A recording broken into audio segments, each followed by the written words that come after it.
got a superb panel for you today. I think this discussion in particular, I think, focuses so much on what makes Scotland unique, and we're going to look at how we're collaborating within the community around handball and sport in Scotland. So I'm going to start. I'm going to run round the panel, and we'll start with Stephen, then Fiona, Michelle, Kirsty, and Iain. And I'll start with Stephen and ask each of you to introduce yourselves.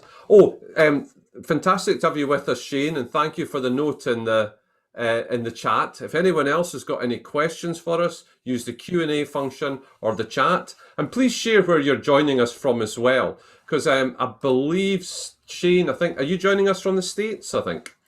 So if I could start though, my name's Russell Dalgleish, and I've got the privilege for chairing this panel, and I've just seen Fintan, who's joined us from Ireland. So Stephen, if I could start with yourself, and then we'll work round with the introductions.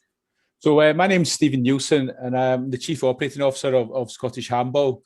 So I've been involved in handball for 40 years now. And the interesting thing I think about this particular session is that I did start playing handball in school. There wasn't very many schools playing handball when I was a boy. So that's how I got involved in it. And it's quite interesting, the journey I've ended up going on, from that time I've been introduced to handball in school. Wonderful. Thank you, Stephen. And what position did you play? I ended up playing at the back court. So yeah, I'm not sure what position I started off. Probably didn't have any idea which position I was supposed to be in. Wonderful. And if perhaps I could turn to Fiona now.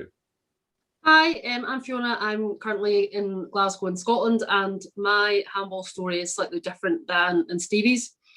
As a teenager, I had a sporting background. Athletics was what I did, and it was my passion. And once I qualified as a teacher, I coached athletics, did a bit of team management for the Scottish Athletics Association.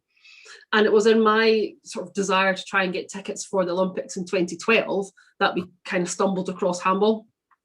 Couldn't get athletics tickets, managed to get some handball tickets and some basketball tickets, and I took 40 primary 5, 6 and 7s, seems a bit crazy now, down to London in 2012 to watch the Olympics. I thought the basketball was one of the other sports we were watching. That would be what they enjoyed the most, because they knew about basketball, they'd seen basketball before, never heard of handball, never seen it, but actually it was watching handball in the Copper Box during the 2012 Olympics that prompted and started my journey. And it was on the train journey back up from London to Glasgow that one of the pupils, I wish I could remember which one it was, said, "Love handball, could we learn? Could we start a club?" And basically that's where my journey started. Went on a course. I've asked a lot of questions, got a lot of help from the people at the SHA. We started with one team, and now we're up to about 150 players in our team. So it's been quite a journey. Yeah. How fantastic, Fiona. And it's interesting because you're the second person today to talk about the inspiration they took from the 2012 Olympics, because we had Martin Perry, the table tennis player, having the same experience, seeing it in the hall and wanting to get involved. So that's wonderful. Thank you, Fiona. And if I could turn now to Michelle. Thank you, Russell. So my name is Michelle Carmichael, and I'm an active schools coordinator based in South Lanarkshire, and the cluster I cover is in East Kilbride. And I suppose my handball journey is slightly different. I'm not a handball player. I don't come from a handball background, but the learning community I inherited when I took in my post 8 years ago, we have a very established club in East Kilbride. So the schools had an established programme already. And within East Kilbride, we've got the kind of typical mainstream sports, football, netball and athletics. But I would say alongside that in East Kilbride and Straven, handball's right up there. And that was all to do with the strength of the club and the club coaches. So the club have actually taught us a lot within our team, from delivering sessions within all the different schools. And I think it's been a real help that the club has been in the heart of the community in East Kilbride. So everybody in East Kilbride knows the club coaches. They ask for handball just as much as they look for football, athletics and netball. And it's really became a huge part of the community within our leisure centres. And we've done a huge amount of CPD with our sports leaders within our high school programme. So they've then became our new leaders, who we then deploy into the schools, and they're teaching the young people handball along with the clubs, which has created an excellent club link, which has allowed the handball club to grow and grow and to maintain all of their members. I think, thank you so much, Michelle. And I think we're learning today, or I certainly am, about how broadly spread this interest in handball is in Scotland. It's wonderful. And perhaps if you could introduce yourself, please, Kirsty, now. Hi everyone, I'm Kirsty. I work with the Health and Wellbeing team down in South Ayrshire, which is on the west coast of Scotland. We incorporate the Active Schools team as well, and we have been in a very fortunate position because we happen to have Stevie living within our own local authority.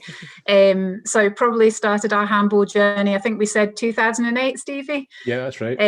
Trying to embed it within, originally within one cluster of schools, so within 5 or 6 schools in one area, but now we have handball rolled out across our whole local authority to the point that we have up to 12, 14 schools-based competitions a year. We have 6 out of our 8 secondary schools engaging in it, probably about 3/4 of our primary schools.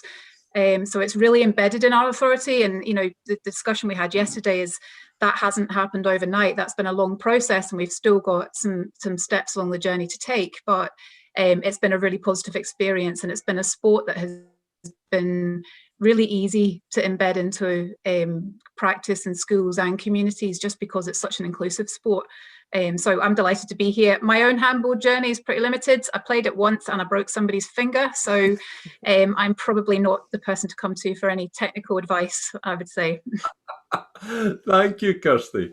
So I'm now going to turn round to Iain to introduce yourself, Iain, and could you tell us a little bit, Iain, as well, about how Scotland positions itself in comparison with around the world? Because it sounds like, particularly in the last 10 or 15 years, a real upswing in Scotland of handball. Yeah, thanks, Russell. So I am chair of the Scottish Handball Association. I've been helping out for the last couple of years.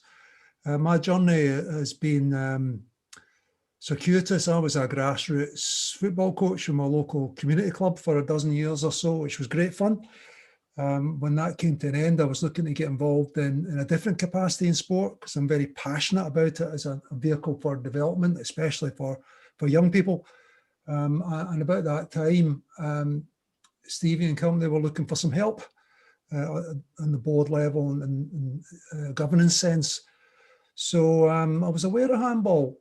I used to get my young footballers to play it quite a lot because it's great for teamwork and great for movement off the ball. And it's a bit difficult to be a my ball player at handball from what I've observed.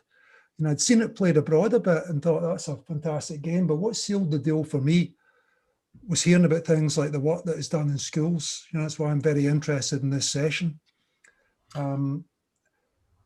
What really came as a surprise to me was working with Stevie and getting involved in the European dimension of handball and going to see all those, meeting all those countries where the game's more developed and realising what fantastic potential it has, not just as an idea, but in practice, seeing it in different countries and realising that we could have a bit of that. So I think what we're trying to do in Scotland is we're trying to punch above our weight. It's that kind of chippy Scottish thing. We might be a minnow, an associate member of the EHF, but it doesn't mean to say we can't do good things. It doesn't mean to say we can't help move the sport on in our own, modest way. And I think some of the learning, in particular with the way that these guys have engaged with their community and embedded it into schools, has got to be transferable, to other sports and to other countries. So I'm really delighted to join this session.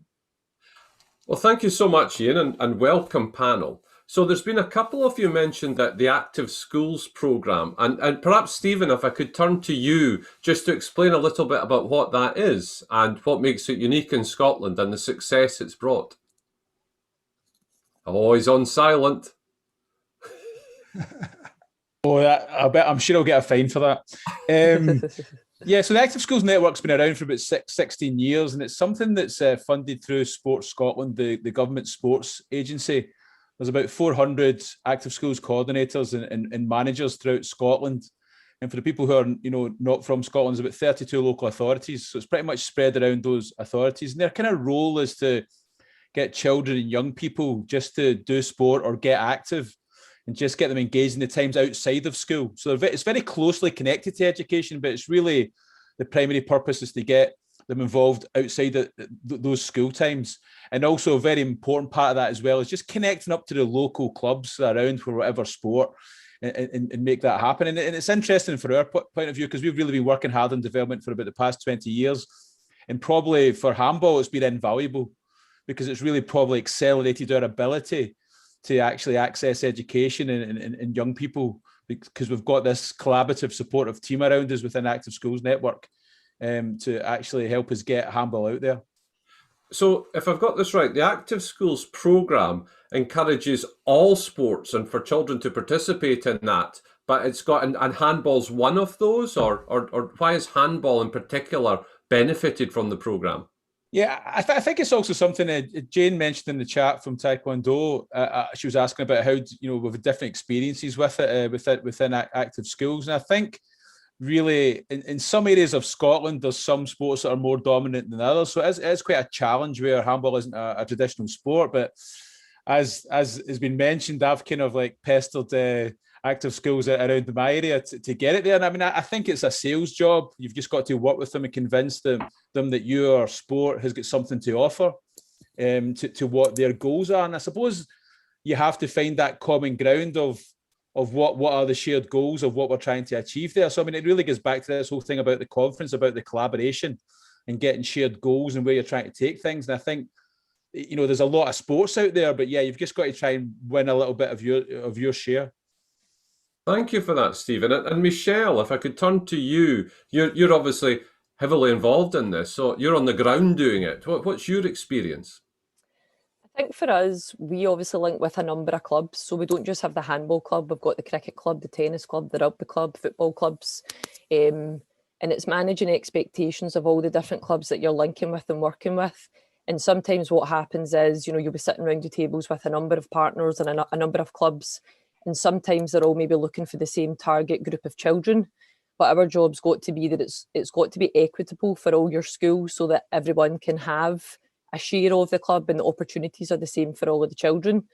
So one of the things that's worked so well in East Kilbride is the handball club was ready to go into the schools and was equipped to go into schools, whereas sometimes we have clubs who aren't quite ready yet. And what I mean by that is we have an accreditation process so that we know that, the club coaches they've got insurance, they've got PVGs, they've got the right qualifications. And if you're offering sessions out to 24 schools, can you fulfill those 24, expectations from the schools? Have you got enough qualified coaches? And that's what's been a massive success in East Kilbride. Michael, who's the kind of main coach that we've got there, we've worked with him really, really closely. He's been reliable. He's not bitten off more than he could chew. He's always honoured those commitments to the schools. And that's kind of helped the reputation of the club. So schools want the handball club to come back in. They'll ask for the handball club to come back in. If you put an email out inviting them to come to a festival, they're invested in it. The kids know who Michael is. He's been a constant all the way through. It's not a different club coach all the time. He's a recognisable figure in East Kilbride, and I think that's definitely helped. That's kind of ticked all the boxes, creating such a positive programme. And as I said, it's up there with netball, football and athletics in East Kilbride. It really is. So that's really interesting, because what you said to what I heard there was it was a need to understand what would have helped, what would make it easy for the schools to work with you. So the schools are looking at all these different sports, but the way handball positioned itself was the fact that we can say yes to all the things the school's going to ask. We then have the infrastructure to support our coaches. Is that correct? Yeah, definitely. So there has to be that club link there. So there needs to be sessions that if children, really enjoy those taster sessions in the school, what's the progression on from that? Is it going to be another year before the handball club come back in and they get another session? Or it might go to a different year group and they don't get that taster session. So that's why we look at teacher CPD, so that teachers are then upskilled in handball and they can take lunch clubs and after school clubs. And then that's when we move to the high schools and our sports leaders. They take part in, a various number of leadership training courses. So they do, you know, tennis leaders, football leaders, handball leaders, and from then they're then deployed into the primary schools to also assist with extracurricular clubs, and they can help out at festivals and things. So the whole package has all got to kind of be tied up before the schools are invested in it, and the club have been at the heart of that, definitely.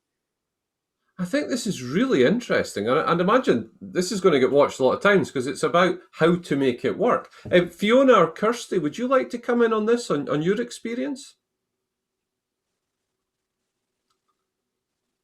Yeah, I was obviously just agree with everything that Michelle said, and I think probably the two key things for us have been how adaptable the sport and the club locally are. So, you know, we might have schools that have, you know, poor facilities, or we might have schools that have got fantastic facilities and are right on a beach. And, you know, the club have always just been so adaptable and will show teachers, coaches, volunteers how they can deliver handball within the environment that they have. So it's not, you know, we only go into a school that has the exact specification of the court or the exact equipment. It's just, that's been a key thing. And it's people, you know, like the enthusiasm from the coaches to actually get the kids to invest in the session. So the teachers then invest in the session, and we've been able to grow the game massively because of the people that are involved, and probably the shared vision that we've had of where we can take the sport within, you know, within our own local authority, and then connecting across kind of neighbouring local authorities as well.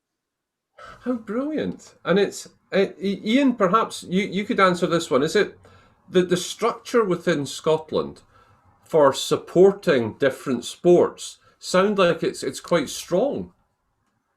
Yeah, I mean, the volunteer network is so enthusiastic, you know, not just in handball, but in other sports. Certainly one of the things that convinced me to get on board with this was the passion that I seen coming from the Scottish handball family, and also just attending some events, you know, a big event at Ravenscraig that Stevie facilitates most years when we're not having a major crisis, and seeing kids enjoying themselves. You know, the volunteers are gold dust. But I think as both Kirsty and Michelle are saying, you know, this is a model that involves that collaboration and joining up between clubs and, you know, frontline professionals who are involved in getting kids involved in sport. So we need to be doing more of this, not just in handball, but in other sports. You know, it's not about setting up a wee club and kind of keeping that to yourself. It's about saying, how do we spread the enthusiasm for our game in our case? How do we get more people involved? How do we enable it? How do we get a sort of aggregate effect that's more than the sum of its parts? And this is a fabulous example of it. There's lots of energy around the Scottish sports environment, and that just gets absolutely catalysed when you bring people together and go across boundaries rather than trying to stay within those narrow confines, if you like. It's really interesting for me because, you know, I'm probably of a generation where I'm talking to folk who are saying to me, oh, that the kids aren't outside playing, that there's a lack of athleticism or sport. But Fiona, you know, you've obviously got a passion for the game. Are you seeing that the children warming particularly to handball in comparison to other sports? Because I would imagine for young boys and girls that, you know, what's on their television every day is football. I would have thought that would be almost overwhelming. Yeah, I would agree with that. And then sort of further to what Michelle and Kirsty have been saying, our kind of experience at schools a little bit different. The kind of core sports at the school that I work at are rugby, hockey, for 2 terms, and the 3rd term's cricket and athletics. So we started as like just a very small like lunchtime club, and then have grown to then have after school and weekend sessions. But I think what kind of made the children really keen was that they got success quite quickly. They went along to some of the competitions, and there's always like trophies and medals. Who doesn't love getting a trophy and a medal? Yeah. It's high scoring. It was quick. It didn't have like the cancellation things. If it's like the ground's frozen, no hockey. If it's too muddy, like no other sports get cancelled. And they could apply skills that they've maybe learned in previous sports into handball. And we found skills that they learned in handball have then been applied into other sports that they play. That there's lots of transferable skills. And I think that's made it highly successful, as well as what Iain said before about foreign travel. That's been certainly a massive hook when you go away to Europe and you just see how how big it is. They're just like, wow, this is amazing. I really want to be part of this. It's strange because I'm identifying with you all because I as a child, I come from the Scottish borders and everyone played rugby and I just assumed you played rugby and I wasn't terribly good. But I'm 6'5", so when I went to college, suddenly I discovered this sport at basketball where I could be really good. And my unfair advantage of being sillily tall actually helped. And I remember that as well, that going on journeys to go and watch other people and other cultures playing the sport that I played and then learning from them. It was quite wonderful to hear these stories. And we're getting a couple of questions coming in. And if I might, the questions about, like Vincent's asking the question about how do we replicate these arrangements for smaller sports in Scotland?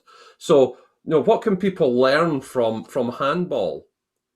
Was that you coming in there, Stephen?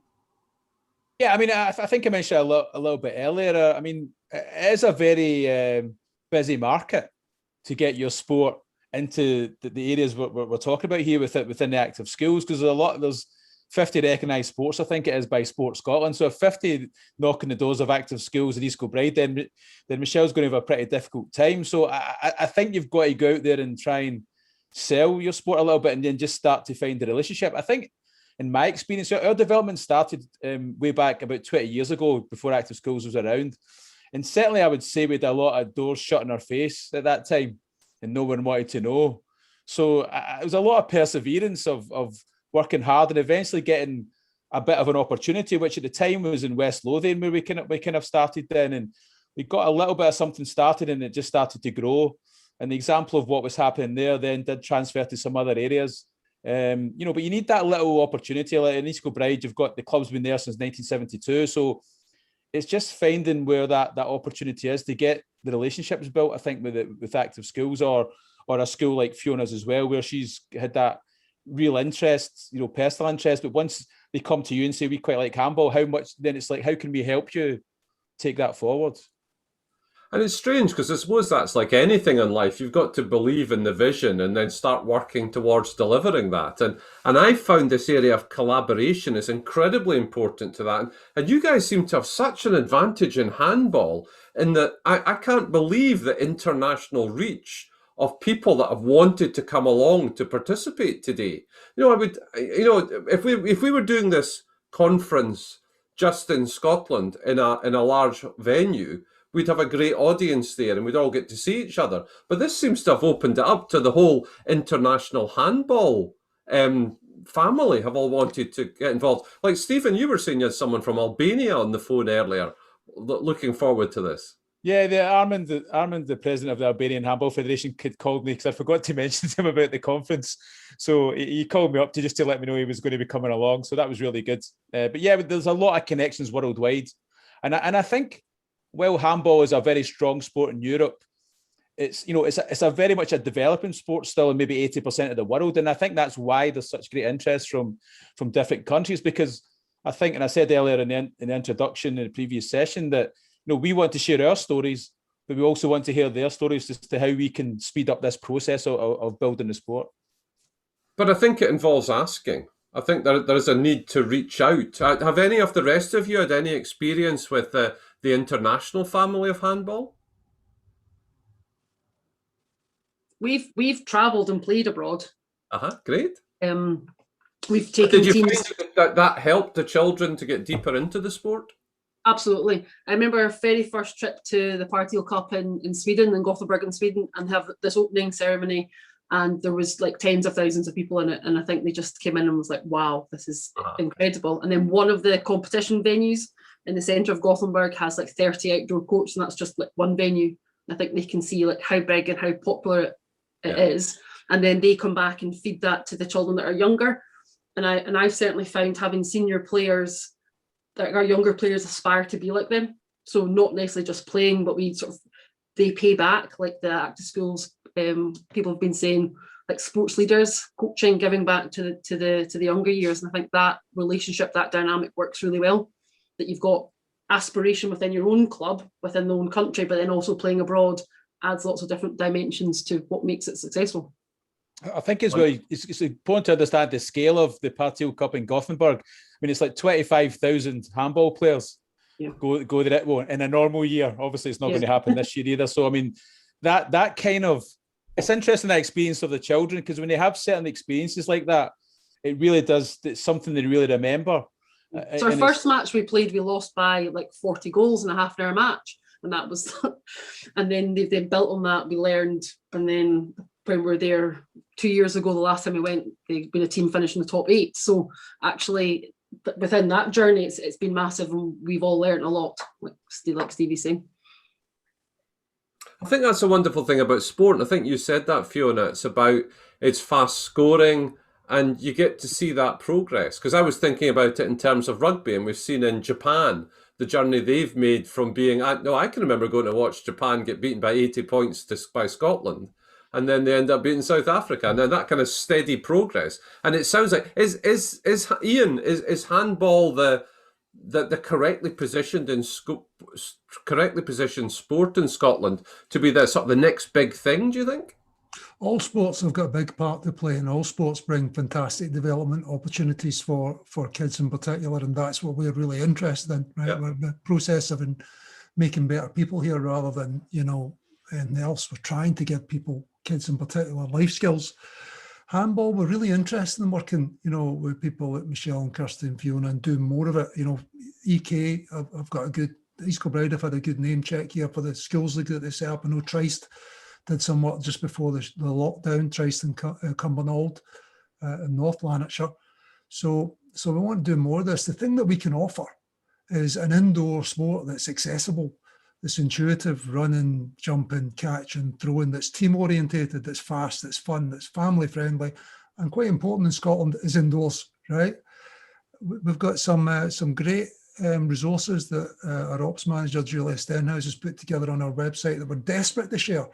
We want this model to work. We want other clubs to realise there's a real mutual benefit here from reaching out and working with education professionals, be the teachers or active schools coordinators, to offer to help, because it provides that club with profile, it provides that club with potential pipeline. It gives these kids the opportunity to get involved in a massively underrated sport that's got the dimension that Fiona's outlined in terms of that international exposure and opportunity, So all sports have got a part to play. We're just trying to do our wee bit.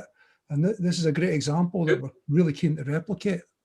And then you've done incredibly well, guys, because you've made this what almost seems to be the culture of handball. You've made this inclusive by involving other sports as well. But what I'd like to turn to now is where we stand. So we're in this unique position where sport has almost stopped for a year. And now we're about to start going back out there again and start engaging and starting this important journey. And I'm just interested to see what your experience has been over the last year and how you see it going forward. And perhaps if I could start with Kirsty and then Michelle, just to get, what's it been like? Because for a lot of people, it's almost been an end to what they were doing because of the lockdown.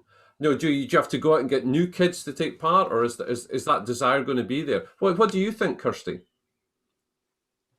I actually think it's presented a huge opportunity for us, and it's about our mindset to how we recover from the pandemic. We've been fortunate that we've been engaged with schools all the way through, so we've still been working with young people from the minute schools closed, and actually we've been able to work with some of our more vulnerable young people. So we've been able to build relationships with with children and young people who we might not have had as easy access to previously. And that gives us huge opportunity moving forward, that we're getting more young people engaged in sport and physical activity. And, the big hitting clubs and the big hitting sports will come back, and, the young people will go back to those sports. But there are gaps. And I think the way that handball's been so adaptive allows us to then look at how we can support those gaps and support more young people to get involved in the sport. So, we've seen, I suppose it's just your mindset, isn't it? But I do think there's a lot of positives moving forward. And I think we've shared that vision locally as well. So I so agree with you, Kirsty. It's all about mindset. We have to have the mindset to go forward. I can't believe that we've come through this. No, I can't. If someone had told me in February we were going to shut down Britain for a year and it'll be okay, I wouldn't have believed them. It's quite, and there's been a lot of tragedy in our world because of COVID. But you know, we as a nation, we've come through this. What about your experience, Michelle, through lockdown and then taking it forward now? Well, what we done was normally we would have a lot of CPD, obviously face-to-face with a lot of our teachers. So we just moved that online straight away. And I suppose to put it in a context, we have a lot of our own resources that we deliver. And I actually took the resources from Stephen. All the handball resources. There was one that was 122 pages long. I read all the stuff. There was a kind of teacher one that was 16 pages long. And there was also a PowerPoint presentation. So I took wee bits of everything and I created some CPD for our teachers. So it wasn't just for the East Kilbride and Straven teachers who know all about handball. We offered it out to all of our teachers in South Lanarkshire. And I had 31 teachers booked on. And I was able to, having never played handball before in my life, I was able to actually deliver this CPD. So I suppose in a context that shows you how simple it is to use the resources that Scottish Handball actually have and turn it into CPD. It was 4 o'clock to 5 o'clock. Lots of teachers come on. We sent them all the links for some videos and stuff as well. And obviously at the time, because it was COVID, we had to talk about everything being outdoors, which again is another positive of the sport. It's completely transferable. You know, for schools, they've got a mugger pitch outside, you know, mark out a playground. You can use football goals if need be. You can use a bench. So it was great. It was all very, very transferable. In terms of the club, obviously the club had to stop for a while, and a lot of our facilities haven't opened fully back up into their capacity. Some of them are still being used as vaccination centres. So I had a couple of walk and talk meetings with the club just to talk about, you know, what's our thoughts in and around helping them find an area to train outside. So they're back to training outside. They're using car parks. They're using green spaces, you know, that they've been absolutely amazing, very, very adaptable to everything. And again, because of the fundamentals of the game, it's running, stopping, jumping, landing, catching a ball, all of those things. You don't need a huge amount of equipment. You need an area marked out and a ball. And, you know, a coach that kind of knows what they're doing. And that's why Michael's actually managed to get loads of his sessions back up and running. He's got videos of it all on Twitter again, so that his members who haven't maybe came back yet can see that it started back up again. So I don't think we'll have any massive issues up in East Kilbride and Straven, because there's a want for it there. And the teachers have done a wee bit of CPD, and as soon as the sessions are allowed back again, which they are, you know, in the coming weeks, Michael will be back in the high schools outside again. And I think the aim is to, obviously part of the recovery plan is to get the members back to where they were, and hopefully by next year actually increase the membership, because that's where we were kind of pre-COVID. Guys, I'm just left wondering, why haven't you guys been on television telling us how to get through this period just by getting on with it? It's wonderful. What about yourself, Fiona? What's your experience been and your hopes for the future? I've kind of used the opportunity to evaluate what's going well at Kelvinside, what needs to be changed, and what works, what doesn't. And I think taking the break during lockdown one gives you that kind of distance and perspective to look at your own practice and to look at the structure within, like, the team, the club.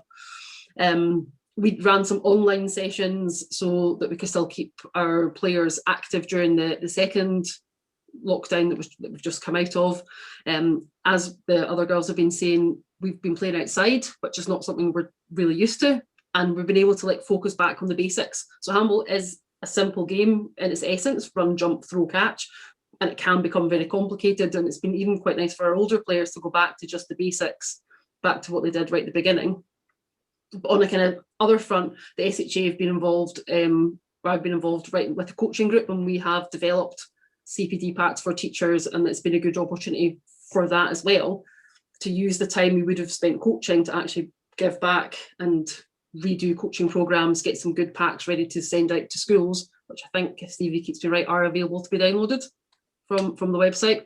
So I've used that time to develop the coaching side of it, but also look at, like, my practice, what goes on in my club, and what can we do better, so we come back stronger.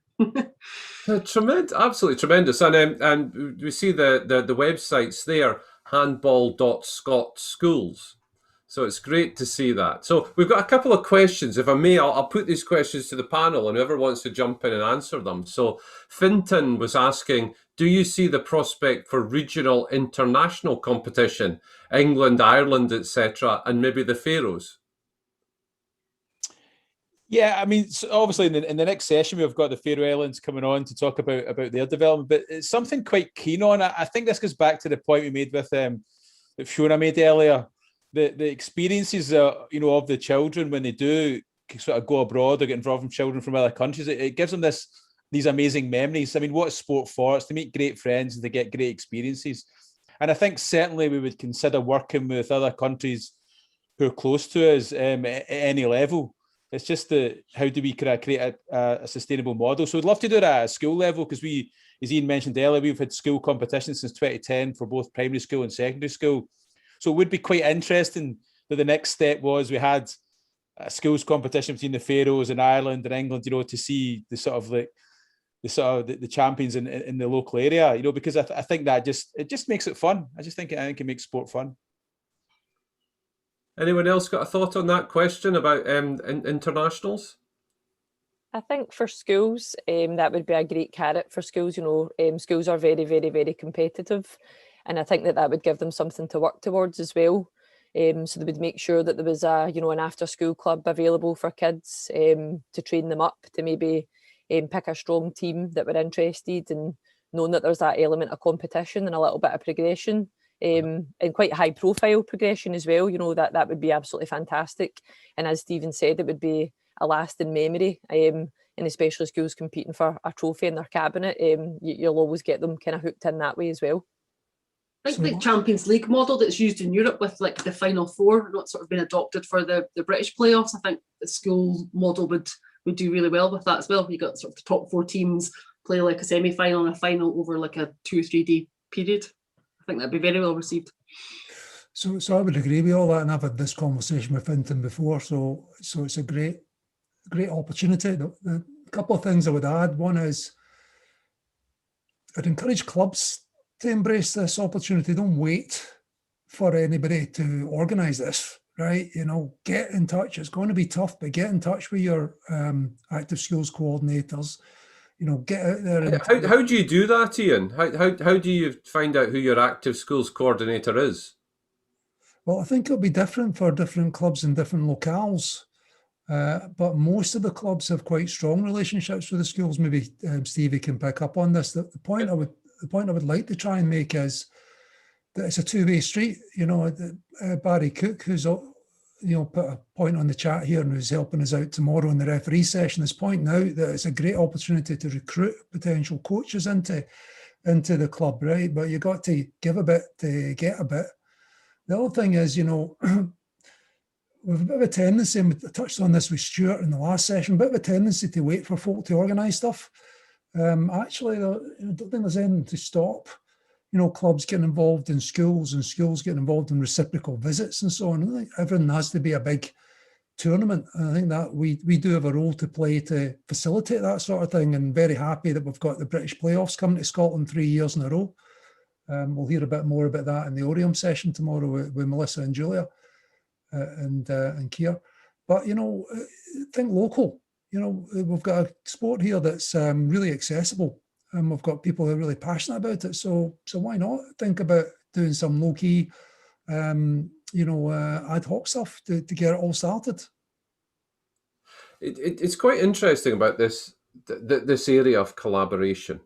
So it's one that I'm heavily involved in, and it was something that struck me about your sport. So I pushed out some messages to promote this conference. And one of the people I wrote to was a chap from Fort William called Barry Fudge. So, and the reason why Barry was quite interesting was that he's a sports coach. He was Mo Farah's coach for 8 years. And sometimes we just don't notice that there are Scottish people who would be more than delighted to come back and contribute and help. And an incredibly inspiring guy about how you get to that kind of level of peak performance, and how we can all learn from that, and the importance of coaches. Because I'm presuming, as in all sport, at the centre of all of this is having high quality coaches. Mm-hmm. Is that something coaches was mentioned, Stephen? Yeah, I think it's certainly. I mean, if we look at it in a more broadly, I mean, one of the areas that we're trying to do is build the workforce, and of course, coaches fit into that. But being a sport that's small and trying to grow, so we do a lot of work with further education colleges where they're doing sports courses to then give them handball skills.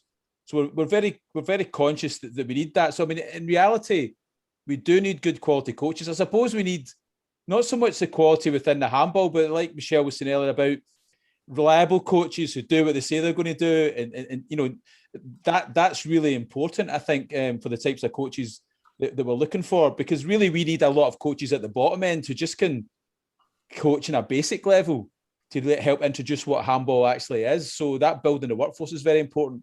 We probably need less so kind of highly technical coaches, but as time goes on, hopefully we'll need more and more. But that sort of those strong sort of skills or kind of ethics and stuff that a coach has are important, just as in any sport. Excellent. I was just going to jump in there as well, that within our own workforce locally, what we've seen is it come full circle. So the young people that were in upper primary when we first started delivering handball, and now they've come through our leadership programs, they've gone on to university, and they've come back into our local authority as PE teachers, but PE teachers with an invested interest in handball. So therefore you then get handball on the PE curriculum, which then sparks an interest within the school, and then all of that other collaboration can come and build on that, which has been, you know, really successful. And I'm sure Fiona and Michelle will be able to share similar examples for that too. I would say the relationships that you build with the pupils or the players that you coach, I think that's fundamental. You need to get that relationship right. And I think if you get that relationship right, you can build on that throughout their lifetime. And as Kirsty says, they'll come for full circle. And I think that's really important. I think for us, one of the areas we've definitely tried to help in is, as Stephen's saying, you know, the workforce is a massive thing in terms of commitment to the number of school sessions you're delivering, but also for events and stuff, we will make ourselves available. So Michael will run the festival, but if he needs, you know, us to train up some volunteers and students and refereeing the games or taking the scores down, we wouldn't then always put all of the onus on the club, because we understand that a lot of the club coaches, they have other jobs as well. They're young people, they're at college, they're at university. So I think even just to get programmes established and up and running, we do need to filter a lot of our students and volunteers that we know are reliable and that we have upskilled. We've maybe seen them come through the sports leader course or part of our sports coach academy. We know that they've got a basic knowledge of handball, but also that they're reliable and they can also take on a little bit of the leadership in running and helping coordinate an event. So that, because there's only one Michael for us, if I could clone Michael and have 10 of him, that would be amazing, but he's only one person. And if he's got maybe 10 schools at an event, the clubs do need a bit of support. And I think that's where the Active Schools team can step in and provide some, you know, a bit of a volunteer workforce, because at the end of the day, it's our schools that we are signposting to come along. So we do want to come along as well and, you know, help out and see how invested the schools are actually in the programme. So I think it's all a big joined up approach, and we all need to help each other just to get that sport up and running. Just wanted to add, Russell, sorry to interrupt, there's a message from Barry Cook from Sports Scotland just pointing out that details of local active schools teams can be obtained from the Sports Scotland website. So that's a rather more characteristically specific answer than I would give when you ask the question. Yeah. But fortunately, we've got an expert online supporting us. So the answer is to go to the Sports Scotland website where you can find the active schools contacts that you need. I just wanted to just add sort of one thing about it. And it's something Kirsty mentioned and Michelle mentioned, that a big light bulb moment for me in the past couple of years was just that child that we had met who was 9-10 years old, and we thought they were doing some handball, and then, as Kirsty said, came back then as a PE teacher, or became, in some cases now we've got they're leading the teams in universities and things. So it really demonstrated the collaboration and all this work that we've carried out, and really it's a huge investment, and it's not about just them playing the sport. It's just about them loving your sport and becoming part of it, and then coming, you know, and then giving so much back. And that's, I really, just in recent years, we've really seen, as our programme scaled out, really seen the benefit of that. People giving back to the sport who are now young adults. And I think we've all got that desire to do that. But I just want to thank you all. You know, it's been incredibly inspiring to listen to you all, because it's a time where we're struggling a little bit as a people to try and decide what next.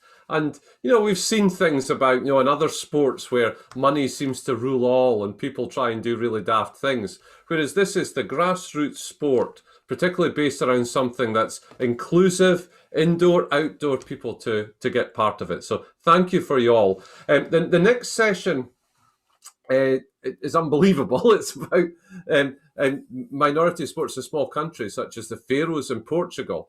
If you're watching this and you've missed some of the earlier sessions, they're all available on replay. But I'd just like to finish now with each of your final thoughts for what lies ahead in 2021 and what your hopes are. So if you could just very briefly, what your hopes are for 2021. And if I could start with, I'll go Stephen, then Kirsty, then Michelle, then Iain, then Fiona. So Stephen, what's your hopes for 2021?